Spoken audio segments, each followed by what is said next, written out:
एवं आंचलिक पाणीपाग विज्ञान केन्द्र पक्षर एक बड़ खबर अथवा पाणीपाग जनित एक विशेष सूचना सामना आसी तेज बर्तमान जहाँ सूचना मिली आसूची आउ एक लघुचाप 5 तारिख बढ़ वर्षार परिमाण एने आंचलिक जलवायु केन्द्र पक्षर केतेक जिला वार्निंग जारी होती तेज ओडिशा केउ सब जिले में अधिक मात्रा वर्षार संभावना रही तार वीडियो संपूर्ण अपडेट पाइपर ता पूर्व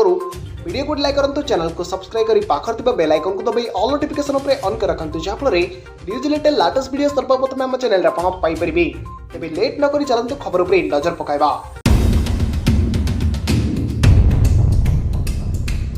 तेज वर्तमान जहाँ सूचना मिली आसंता 5 तारिख पुणी बढ़ वर्षार परिमाण 2-3 दिन तले बंगोपसागर सृष्टि लघुचाप वर्तमान अवपात्र अवस्था दक्षिण ओडिशा संलग्न उत्तर छत्तीसगढ़ और उत्तर आंध्र प्रदेश में सक्रिय रही धीरे धीरे यह ओडिशार दूरे जाइथिला किंतु फल राज्य में पूर्व अपेक्षा वर्षार प्रभाव ह्रास पाई मात्र 4 किंबा 5 तारिख बेलू बंगोपसागर आउ एक लघुचाप सृष्टि होने संभावना रही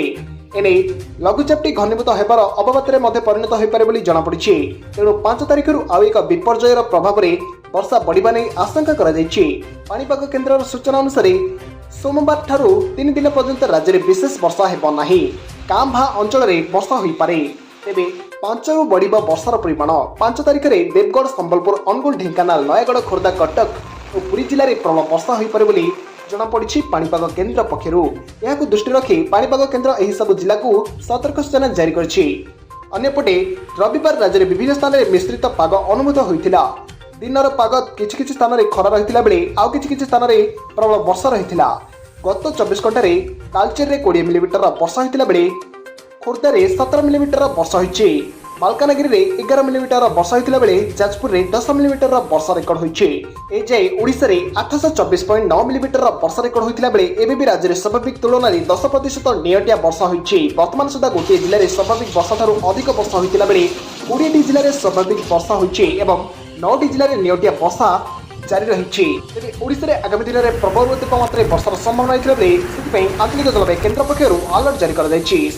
अलर्ट रुहतु तेज ओडिशा आपने क्यों जिलूर आम वीडियो को देखुं आपण अंचल में वर्षार परिमाण क्यों रही वीडियो कमेंट बॉक्स में निश्चय कमेंट कर जनातु तेज यह आज मुख्य खबर जब वीडियो आपको भल लगी था वीडियो को लाइक करूँ सांगसाथी सहित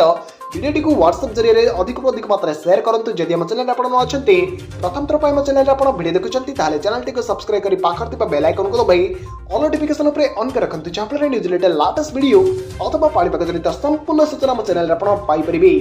रिपोर्ट स्वागत ओडिशा।